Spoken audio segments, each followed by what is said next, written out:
Welcome back to What She Said. We have a very special young woman here in studio with us today, Ashley Murphy. Welcome. Hi, thank you. And now, just to give people who don't know who you are 18 now. You just had a birthday pretty recently. Yes, I'm 18. Yes, you are.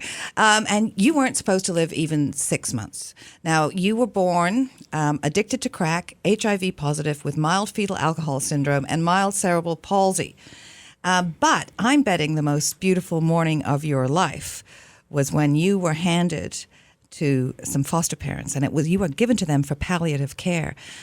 What's happened since then? You weren't meant to live, and look at you now. Yeah, I wasn't meant to live more than a month when my parents got the call from Children's Aid asking if they would take a girl from palliative care who had about a month to live. And my mom never hesitated. She went right down to Sick Kids and brought me home. And here I am 18 years later, and I'm strong and I'm healthy as ever.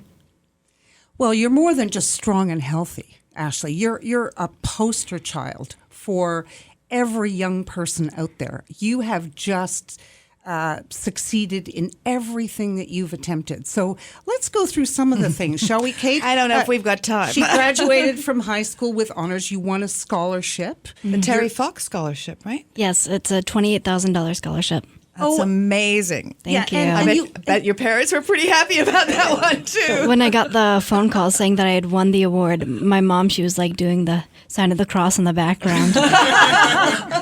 And let's not forget that you do have these little chats. What are they called? Oh, yes, We Days to tens of thousands of people. And you've done how many of those? I've done about 16 of them. 15, 16. Yeah, we saw you hanging out with, Charlize Theron, Martin Sheen. He knows who you are. You were impressed about that, I believe. Yeah, I had a nice long conversation with him. He's fantastic.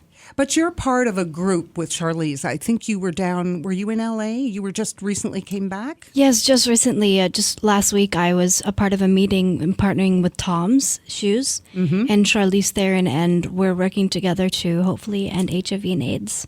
That's our goal. And how are you going to do that? Well, Charlize Theron has created this hashtag called #GenEndIt, and it's a part of UN AIDS and kind of like their platform. And so our goal is to end HIV and AIDS by 2030. And so right now we're trying to get people educated, get people to get tested, and just so they can learn more about their status so they can help other people. Where did you get the confidence when you were asked to stand in front of all those people? Well, actually, I was quite nervous at first. I told a bunch of people before I'd been very open in my community, but not to this large of scale, like to 16,000 people. But I just kind of realized that I have a job to do, I have a story to tell, and I should do it. I wanted to help other people. And so I thought that this was the perfect platform for me to use my voice and to help other people in need. So what is your key message that you want people to understand? I mean, I know you have TED Talks, but condense it for us. Mm-hmm. Well, I share my story as kind of like saying how much I've overcome and how I want to share that because I've overcome so much, despite what people used to think of what I would be able to accomplish, I want to relay the message that no matter what you're going through, you can overcome it because I'm an example of that. And so I want people to accept themselves for who they are and that no matter what, they can accomplish their goals. Now, you start university at York University in the fall. What are you going to be studying? I'm studying theater and performance studies. So what would you like to be when you grow up? What a funny question to you. Well, ever since the age of 4, I can remember telling my mom that I wanted to be like an actress and a singer. And that's still been a goal. I love public speaking too. So if I can combine all 3 of those passions, then I'd be set. Well, you started volunteering at that age. 3, 4. My parents, coming from a family of 10 kids ranging from all different diseases and disabilities, we know what it's like to be in a situation where we need help. And so we always thought it was so important to give back to the people that have helped us throughout the years. And so my parents have been active volunteers since I was a little kid. And so we've just kind of grown up doing that as well. Well, your parents obviously have passed those values on to you, and all you children have it. Do you think you're passing it on? Because I think you're spreading that message. I mean, I really hope I am. I love to volunteer, and I hope that people will see that, and hopefully they want to volunteer too. And I hope that when I grow older and I have kids of my own, I want to relay those messages and those values onto them. Now, you also just taped a spot on Degrassi. I did an interview with one of the alumni okay. cast members. Oh, okay. And it was a dream of mine because it's one of my favorite shows. I'm always so busy, so I don't get to watch so much TV, but I always sit down like every week to watch it. And being a Canadian teenager, I think that's just something that is really exciting.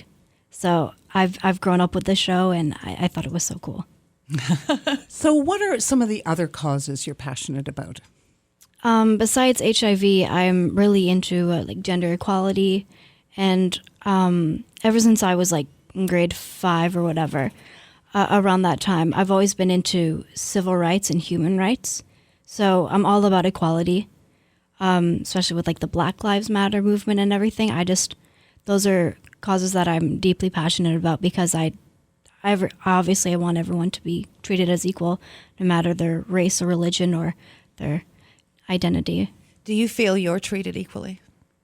I feel like I am. I mean, sometimes I have been stigmatized against just because people don't understand about HIV. They think it's something that can harm them, when right now HIV is quite manageable. It's still affecting thousands of people here today on Earth, but it's something that people don't need to be afraid of anymore. Mm-hmm. And you show that. So what's the worst thing and the best thing that's come out of your experience talking about AIDS? Have you connected with people? Has that been what you find most rewarding? I do. Going and speaking to people and hearing that I've helped them in some sort of way, whether they have HIV or not. I've had people tell me that I've saved their lives. And that's one of the biggest accomplishments I've ever had over my life. Oh, of course. Can you tell us a little bit about the story without identifying the person? I spoke in Calgary in February, and every time I do a speech, like my Twitter handle's on the PowerPoint and my Instagram, and so people can reach out to me and talk to me if they feel like it. And I had this one girl message me. She kind of told me her life story. She wasn't going through a very good time. She was kind of dealing with some stuff, and she said that she had been thinking of like ending her life, but then she said that because of me, she wanted to keep living. Wow. And it touched me so deeply.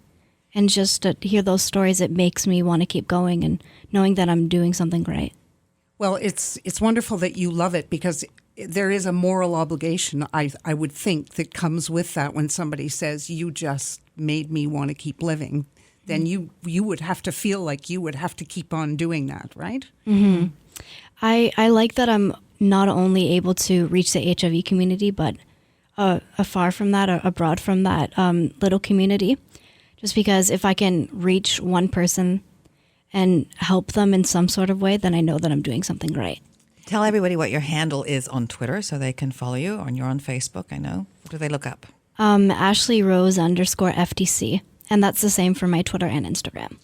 And, of course, anybody who is in the Toronto area or Southern Ontario, you're going to be speaking at the Wee Day at the Air Canada Centre coming up. I don't know if I'll be speaking, but I'll be receiving an award that day. Oh! Of course you will. Another award. Is there any room? It's the Prince Charles Humanitarian Award. Wow. And I'm very excited. Did we save the best for last here, Kate? I think we may have buried the lead. Yes. No, I think the Terry Fox $28,000 scholarship is the award that of right now for you. Yeah, it's amazing, and my parents are very happy. Absolutely. Well, this has been a pleasure. Thank you so much for joining us. You're an inspiration to everybody, including us, and we'll be watching and cheering from the sidelines for the rest of your life. We're going to take a short break, and when we come back, we will talk to the woman behind this young woman.